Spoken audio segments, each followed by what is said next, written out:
விஜயனுடைய ஜனநாயகன் படம் ரிலீஸுக்காக தயாராக ஆரம்பிச்சிருச்சு. ஸோ ஒரு படத்தினுடைய ப்ரமோஷனை ரொம்ப சின்சியராக ஆரம்பிச்சிருக்காங்க படத்தினுடைய தயாரிப்பு நிறுவனமான கேவிஎன் மீடியா. ஸோ கர்நாடகத்தை சேர்ந்த ஒரு மிகப்பெரிய நிறுவனம். இந்த படத்தை தயாரிக்கிறதுல வந்து பெரும் போட்டி இருந்தது. விஜய் வந்து லியோ படத்துக்கு அப்புறம் இமீடியட்டாக அந்த படத்தில் கமிட் ஆனதுனால ஒரு மிகப்பெரிய பிஸ்னஸ் இருக்கும் அப்படின்னு எதிர்பார்த்து அதற்கான வேலைகள் ஆரம்பிச்சாங்க. கிட்டத்தட்ட பார்த்தீங்கன்னா பல நிறுவனங்கள் போட்டி போட்டுது. விஜய்க்கு மட்டுமே 225 கோடி ரூபா சம்பளம் அப்படின்னோன்னு பல நிறுவனங்கள் பின்வாங்கிடுச்சு. அதனால கடைசியாக வந்து கேபிஎன் மீடியா அவங்க தான் வந்து தயாரிக்க முன் வந்தாங்க. ஸோ இந்த படம் வந்து ஆரம்ப கட்டத்தில் இருக்கும்போது இந்த படத்தை வந்து தனியாக தயாரிக்கிறதா இல்லை விஜயோட சேர்ந்து ஒரு ப்ராஃபிட் ஷேர் மாதிரி தயாரிக்கிறதா அப்படிங்கிற மாதிரிலாம் பேச்சுவார்த்தை இருந்தது.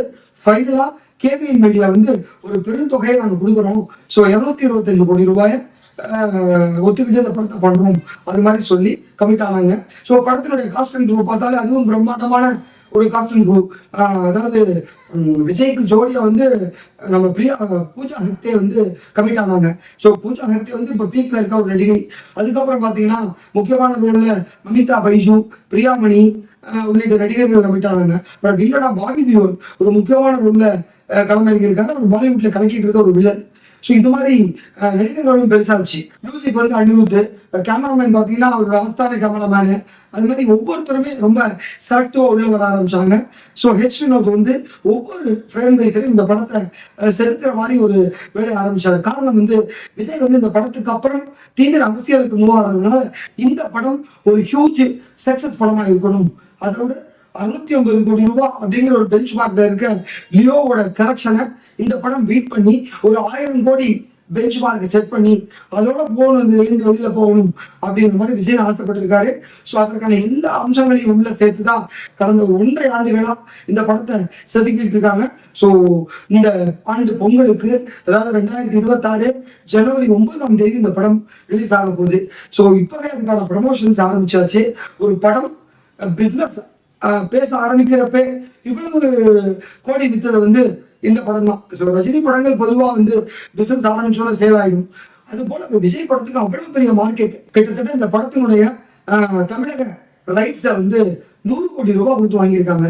தமிழ்நாடு தியேட்டர்கள் ரைட்ஸை, அது ஒரு பெருந்தொகை தான். அதுக்கப்புறம் பார்த்தீங்கன்னா அமேசான் பிரைம் வீடியோ இந்த படத்தை ஓடிடியில் ரிலீஸ் பண்ணுறதுக்கு 110 கோடி ரூபாய் பேசி முடிச்சிட்டாங்க.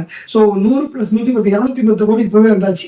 இதை தவிர வெளிநாட்டு உரிமை இருக்கு இல்லையா, ஓவர்சீஸ் அப்படிங்கிற அந்த வெளிநாட்டு உரிமையை 80 கோடி ரூபாய்க்கு வாங்கியிருக்காங்க ஒரு முன்னணி நிறுவனம். அதுக்கப்புறம் இந்த படத்தினுடைய ஆடியோ ரைட்ஸை வந்து 35 கோடி ரூபாய்க்கு வாங்கியிருக்காங்க. ஸோ அப்படி இப்படின்னு பார்த்தாலும் இப்பவே வந்து ஒரு 315 கோடி ரூபாய்க்கு கையில் வந்தாச்சு. இதை தவிர்த்து தெலுங்கு, கன்னடம், மலையாளம், இந்த சவுத் லாங்குவேஜ் ஒரு 3 லாங்குவேஜுக்கு ஒரு பெருந்தொகைக்கு வித்திருக்கு. இதை தவிர ஹிந்தி ரைட்ஸும் ஒரு பெருந்தொகைக்கு விற்பனை இருக்கு. ஸோ இதெல்லாம் சேர்த்தா இப்பவே 450 கோடி கிட்ட இந்த படம் டேபிள் ப்ராஃபிட்ல வந்து உட்கார்ந்துருக்கு. ஸோ விஜய்க்கு 225 கோடி ரூபாய், அதர் காஸ்ட் அப்படின்னு பார்த்தீங்கன்னா ஒரு 125 கோடி தான் படத்தினுடைய செலவு, நடிகர்கள் சம்பளம் எல்லாம் சேர்த்து. ஸோ 400 கோடி கையடக்கம் பார்த்தாலே 450 கோடி இப்பவே பிசினஸ் ஆயிடுச்சு. இதை தவிர்த்து இந்த படம் வெளியில வந்ததுக்கு அப்புறம் இன்னும் எவ்வளவு பெரிய வசூலை குடிக்க போகுது, இன்னும் எவ்வளவு லாபத்தை குடிக்க போகுதுங்கிறதெல்லாம் படம் வெளியான போது தெரியும். ஆனால் ஒரு படம் வியாபாரம் பேச ஆரம்பிச்ச உடனே ரிலீஸுக்கு முன்பே இவ்வளவு இது அடிக்கிறதுங்கிறது உண்மையில அது மாதிரிதான் ரஜினியோட கூலி படத்துக்கு இருந்தது. கூலி படம் பிஃபோர் ரிலீஸ்லேயே கிட்டத்தட்ட ஒரு 450 500 கோடி ரூபாய்க்கு பிஸ்னஸ் ஆச்சு. அந்த மாதிரி இந்த படமும் பிஸ்னஸ் ஆயிருக்கு. இன்னும் இதோட பிஸ்னஸ் விரியும் அப்படிங்கிற மாதிரி. இன்னும் வந்து சேட்டலைட் ரைட்ஸ் பத்தி சொல்லலை.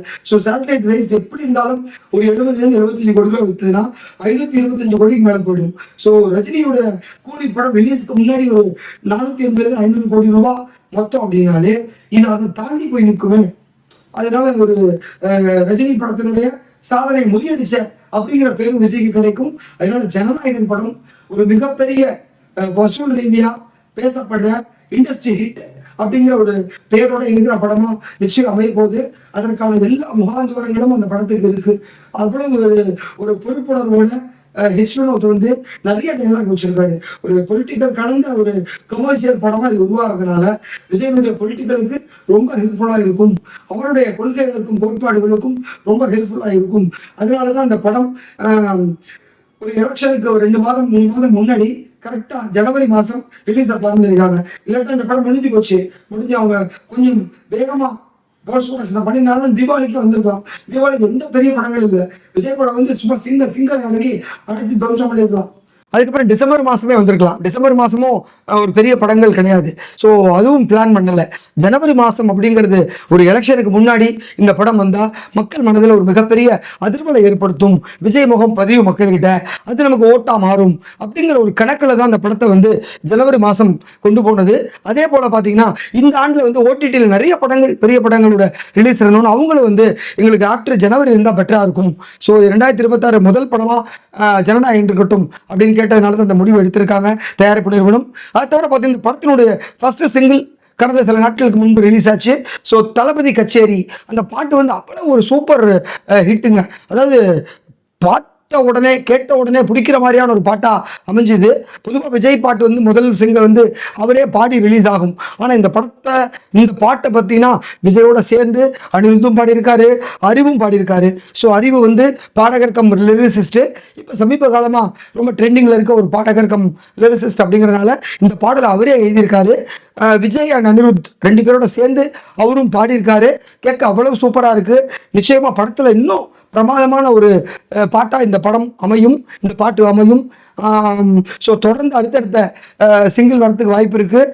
அநேகமாக இந்த வாரமோ இல்லை அடுத்த வாரமோ படத்தினுடைய 2வது சிங்கிள் ரிலீஸ் பண்ணுறதுக்கு பிளான் பண்ணியிருக்காங்க. அப்புறம் வந்து ஒரு குட்டி கிளிம்ஸ் வீடியோ இல்லாட்டினா டீசர் ரிலீஸ் பண்ணவும் பிளான் பண்ணியிருக்காங்க. ஸோ ஜனவரி மாதத்துக்கு முன்பு டிசம்பர் மாதம் இந்த படத்தினுடைய ஆடியோ ரிலீஸ் ஃபங்க்ஷன் மலேசியாவில் மிகப்பெரிய அளவில் நடக்கிறதுக்கும் ஒரு பேச்சுவார்த்தை நடந்துகிட்டு இருக்கு. ஸோ அடுத்தடுத்த அப்டேட்டில் அது குறித்து உங்களுக்கு டீட்டெயிலாக பேசுகிறோம். நன்றி. இந்த வீடியோ உங்களுக்கு பிடிச்சிருந்தா லைக் பண்ணுங்கள், கமெண்ட் பண்ணுங்கள், ஷேர் பண்ணுங்கள், சப்ஸ்கிரைப் பண்ணுங்கள்.